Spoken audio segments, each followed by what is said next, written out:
그 무릎 관절염 환자의 보행 분석에 대해서 저희가 연구하고 발표한 논문 위주로 한번 살펴보도록 하겠습니다.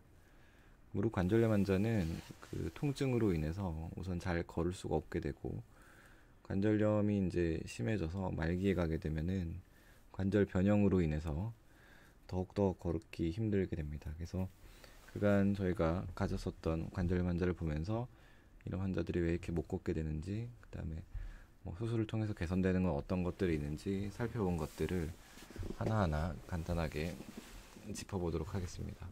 그래서 순서는 일단 보행 분석의 기초적인 내용, 그 다음에 우리나라 사람의 표준 보행이 어떤지, 남녀 보행이 특성 차이가 나는지, 그 다음에 무릎 관절염 환자가 통증으로 인해서 어떻게 걷게 되는지, 그 다음에 관절 통증을 줄이기 위해서 어떻게 하면은 통증을 줄이고 걸을 수 있는 방법이 있는지 살펴보도록 하겠고, 마지막으로 인공관절 수술을 하면은 잘 걷게 되는지까지 한번 살펴보도록 하겠습니다.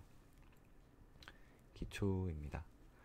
보행 분석 검사는 이제 이런 검사죠. 그래서 여기 보면은 리플렉션 마커를 환자 몸에 이제 여러 개 붙이고, 그다음에 이제 근전도 장치까지 이제 연결을 하고 이제 트랙 위를 걷게 합니다. 이 트랙에는 바닥에는 그 폴스 플레이트라는 힘을 측정하는 장비가 이제 매설이 돼 있고, 그다음에 사방팔방으로 이제 적외선 카메라가 열 몇 개, 16개 정도 이제 매설이 돼 있습니다. 그래서 환자가 걷는 거를 다방면으로 이제 평가를 하게 되고, 그 실제로 이제 그런 데이터들이 컴퓨터에 입력이 되면은 이제 이렇게 이제 보이게 됩니다. 그래서 각 관절에 가해지는 힘, 그다음에 각도, 걸을 때 타이밍 같은 거를 이제 평가하고 측정할 수가 있게 되죠.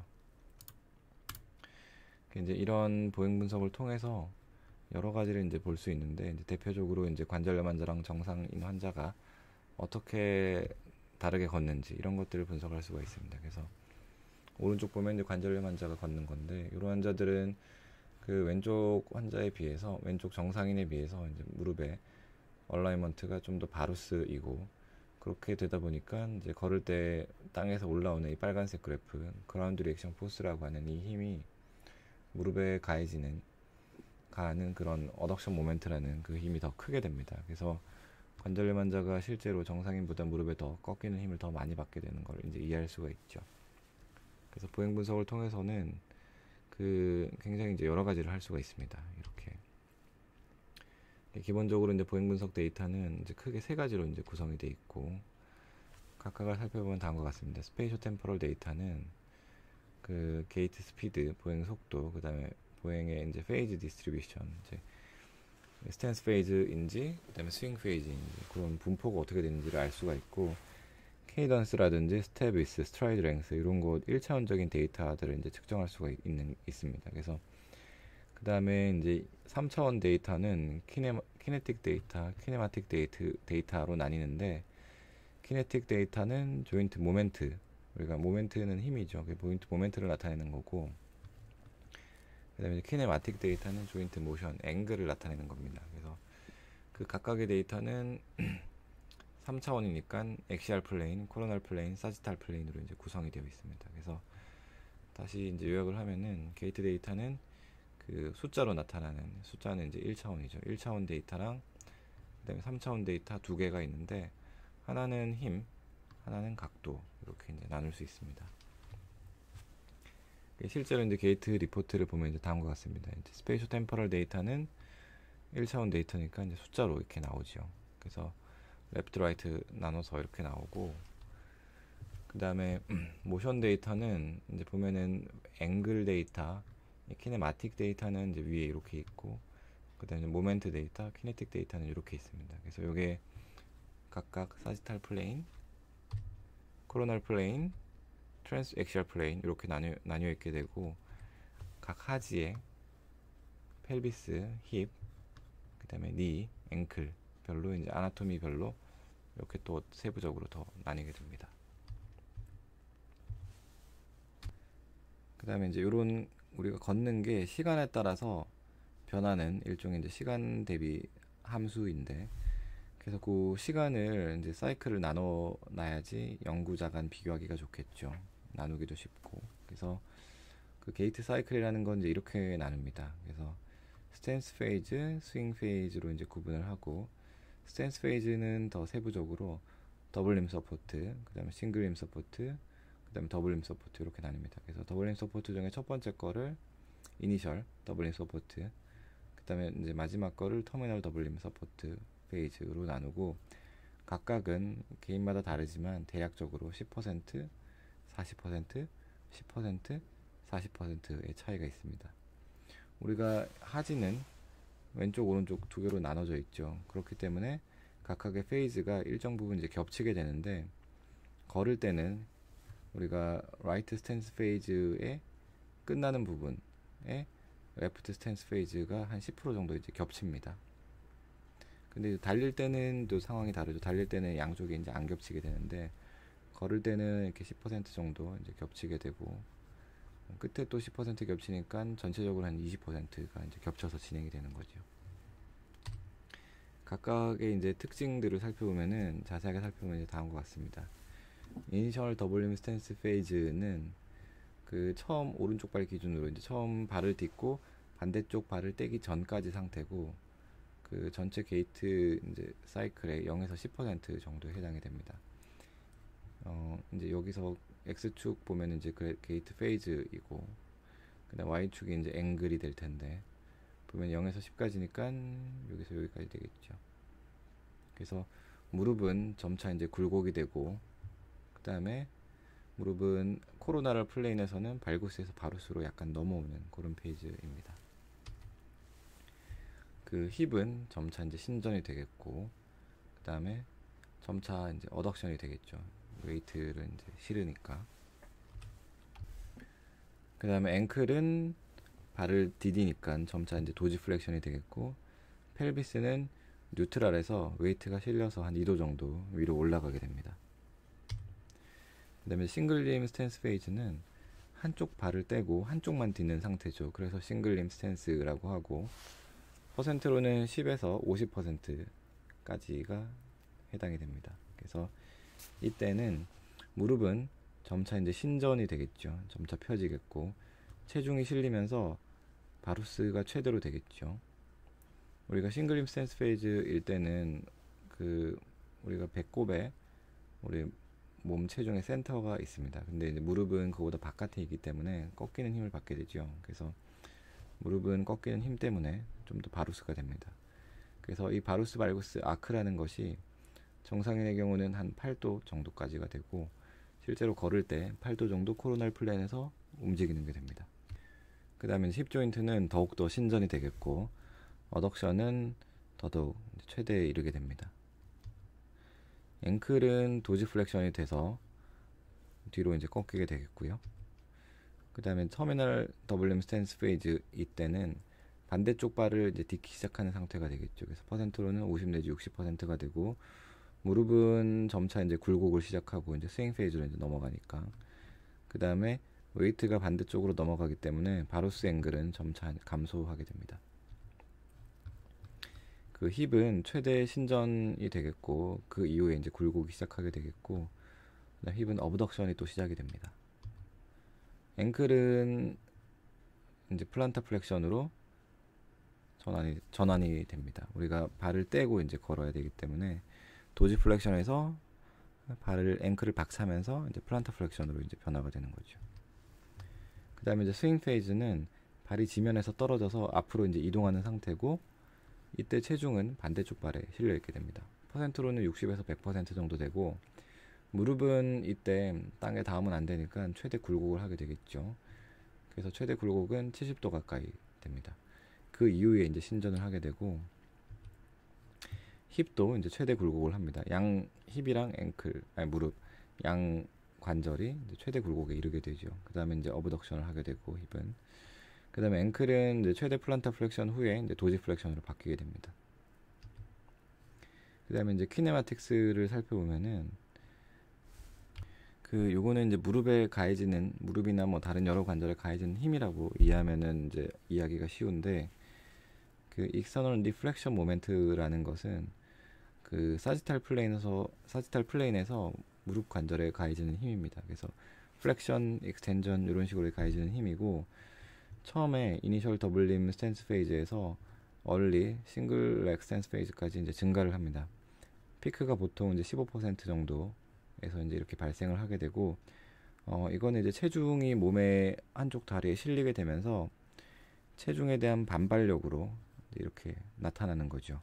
그 다음에 니 어덕션 모멘트는 17 내지 18% 이제 마찬가지로 비슷한 퍼센트에서 이제 퍼스트 피크가 있게 되고, 이것도 이제 체중이 실리면서 그에 대한 반작용으로 나타나는 거라고 이해하면 됩니다. 그 다음에 이제 45% 근처에서 우리가 발을 떼고 박차고 걷게 되기 때문에 그때 이제 세컨드 피크가 발생하고, 그 요런 세컨드 피크는 관절염이 심한 환자라든지 뭐 인공관절을 한 환자들, 그런 환자들에서는 이제 발생하지 않는 그런 또 특징이 또 있게 되죠. 그 니 어덕션 모멘트는 이제 굉장히 이제 중요한 수치라고 알고 있으면 되는데, 그 아까 보면은 코로널 플레인에서 그 무게 중심이 이제 배꼽에 있다 그랬죠. 근데 이제 무릎은 그보다 이제 바깥에 있기 때문에 우리가 걷게 될 때 무릎이 이제 꺾이는 힘을 받게 됩니다.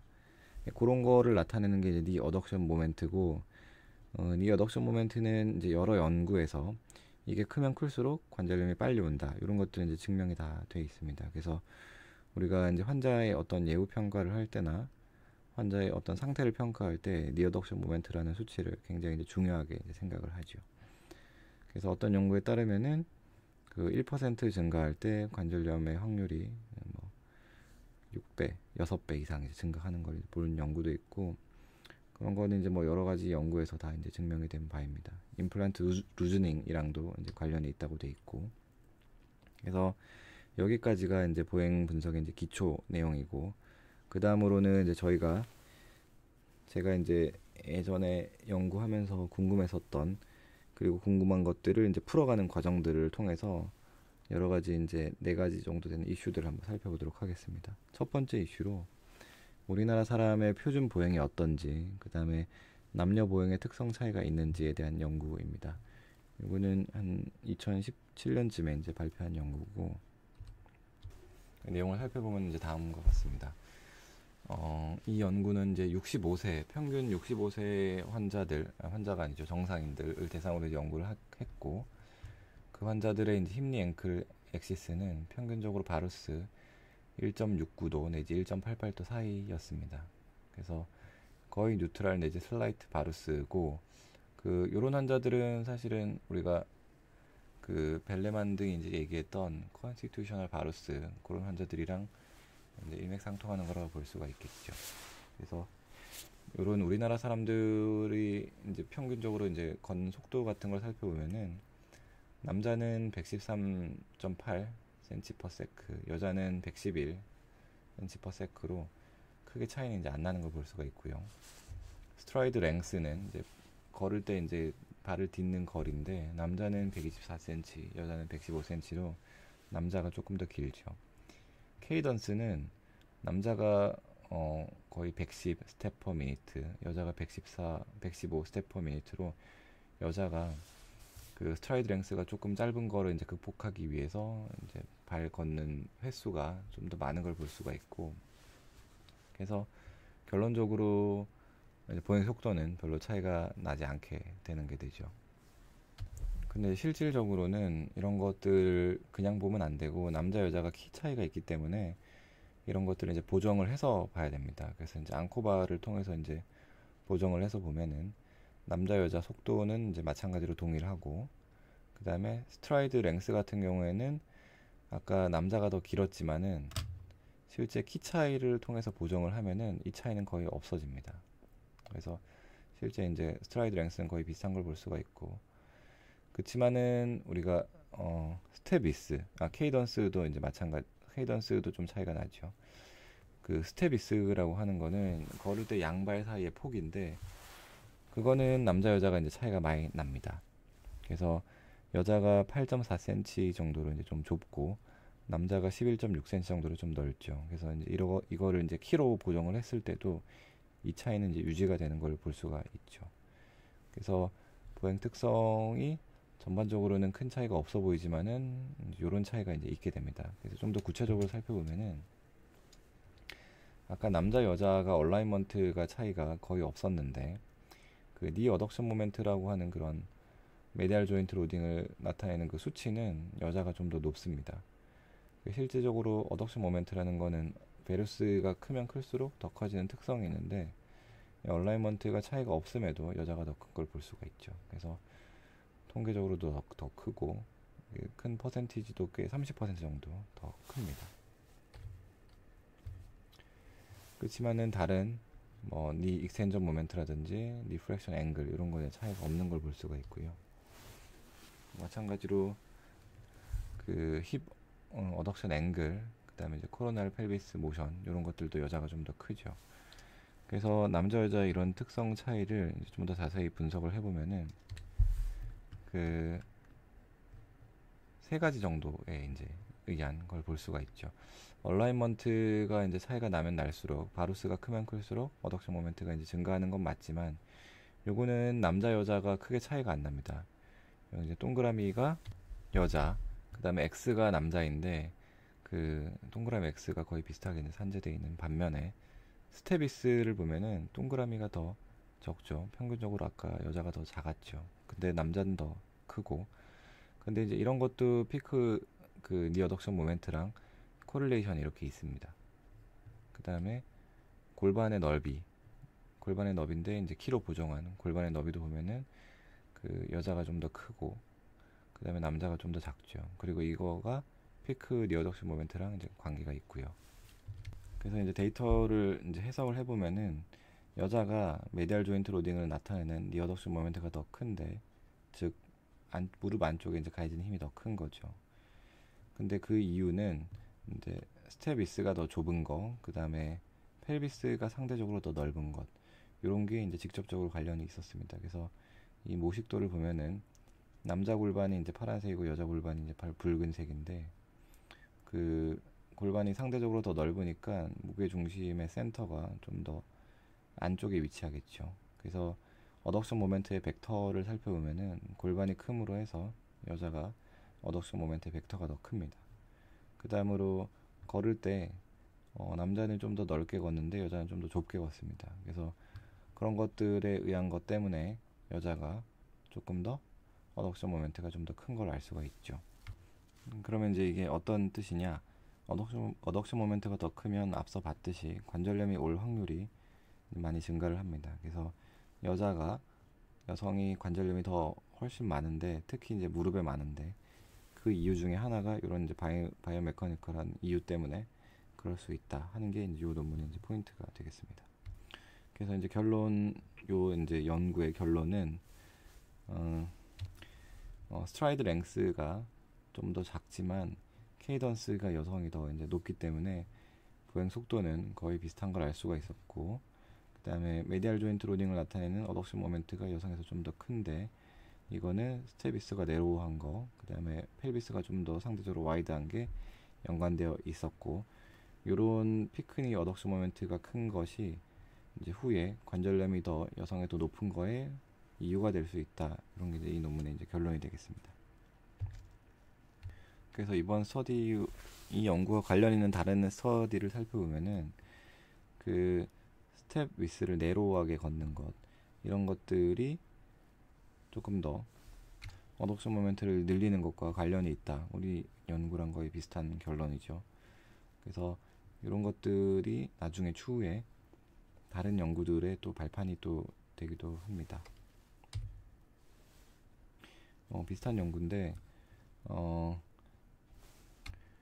그 여성들이 아까 스텝 위스를 좀 더 작게 하고 걷고 남자들이 더 넓게 하고 걷는다 그랬는데, 그 이유에 대해서도 조금 살펴보면 또 흥미롭습니다. 그게 보면은 글루테우스 이제 미디우스라고 우리가 걸을 때 힙 어브덕션을 시키는 그런 이제 근육이 있는데, 그 이제 걸을 때 폭을 더 넓게 하고 걸으면은, 남자처럼 더 넓게 하고 걸으면은 글루테우스 메디우스 액티비티가 더 커야 됩니다.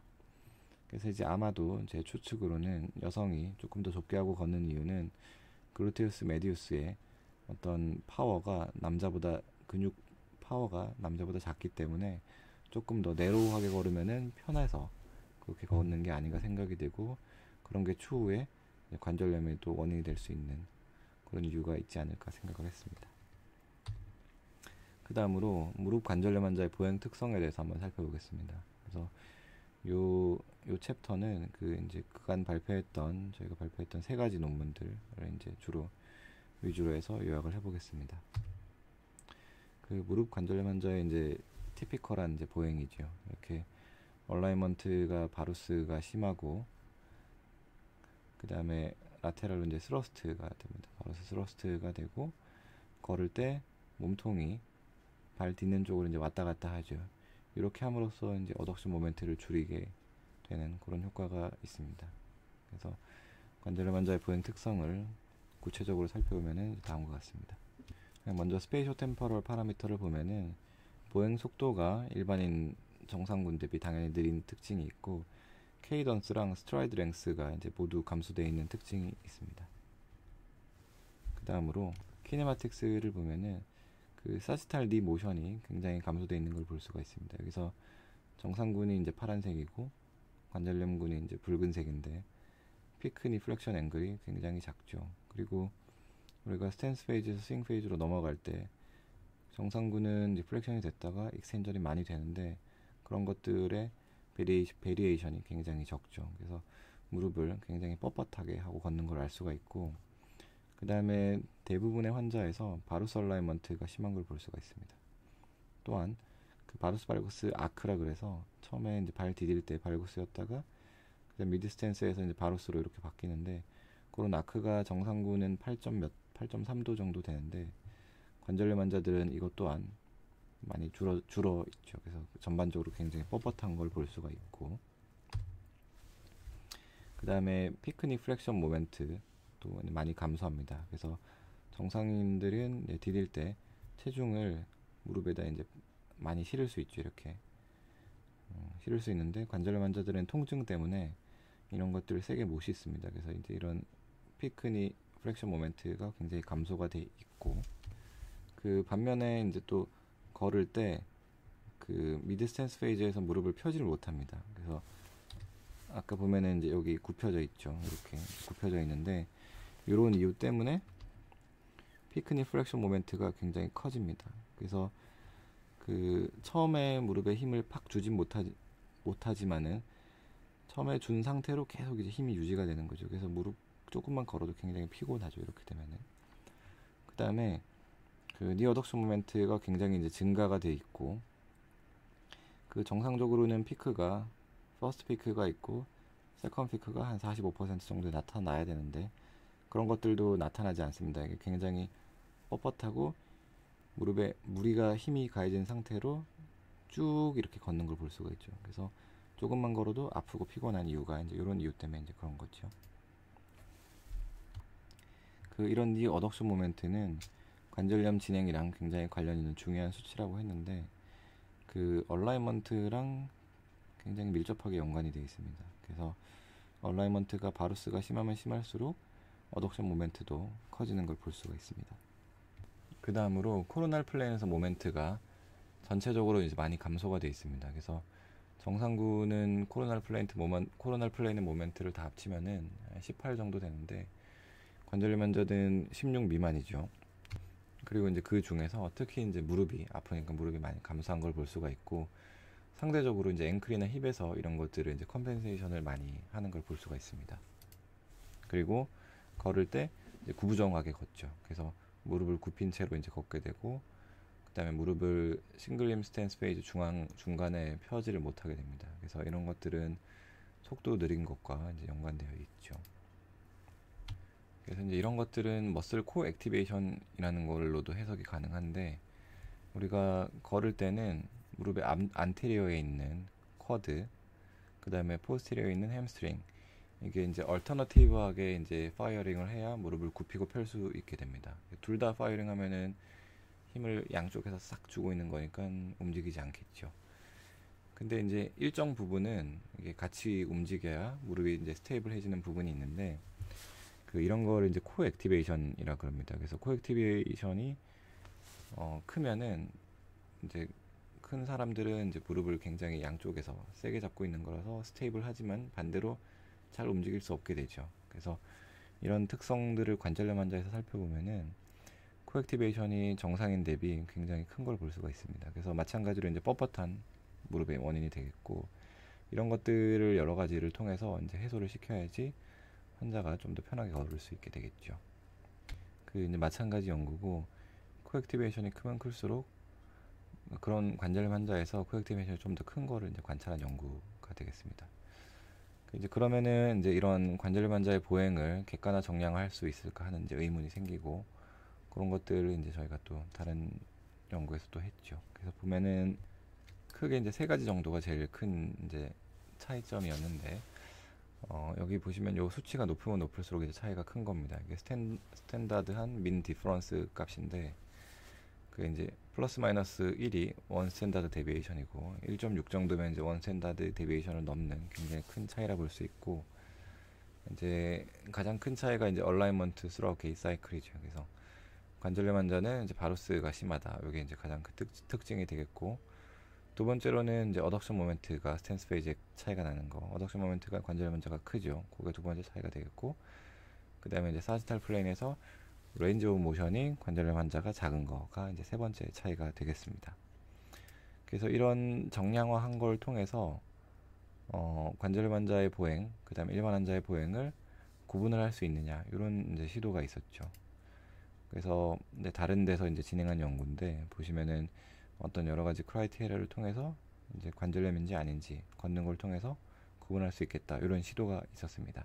근데 이제 저희들은 이런 걸 좀 더 이제 업그레이드 시켜서 어떤 게 이제 키 피처인지 찾아내고, 관절염 환자의 이제 켈레그랜 로렌스 그레이드에 따라서 환자의 스테이지를 구분할 수 있는 키 마커를 찾아내는 연구를 이제 진행을 했습니다. 그래서 보시면은 그 키 피처를 이제 6개를 5개를 찾았는데, 그 이제 제일 중요한 것 중에 하나가 아까 말했던 디어덕션 모멘트, 그다음 프랙션 앵글이 있었고, 그다음에 이제 힙에서는 익스텐전 모멘트, 익스텐전 앵글, 그다음에 앵클에서는 도지 프랙션 모멘트, 이런 것들을 통해서 관절염 환자의 보행 특성을 머신러닝 인공지능을 통해서 이제 구분하는 걸 이제 연구를 진행했었습니다. 그래서 결과를 보면은 이제 관절염 환자의 보행 특성에 따라서 관절염 환자의 그레이드를 잘 구분할 수 있는 걸 이제 우리가 확인을 했고,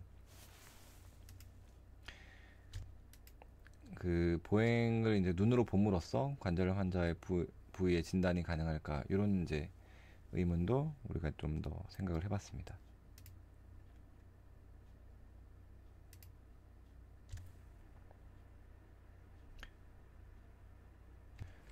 그 다음으로 이제 관절 통증을 줄이기 위한 보행 방법이 있는지에 대한 연구입니다.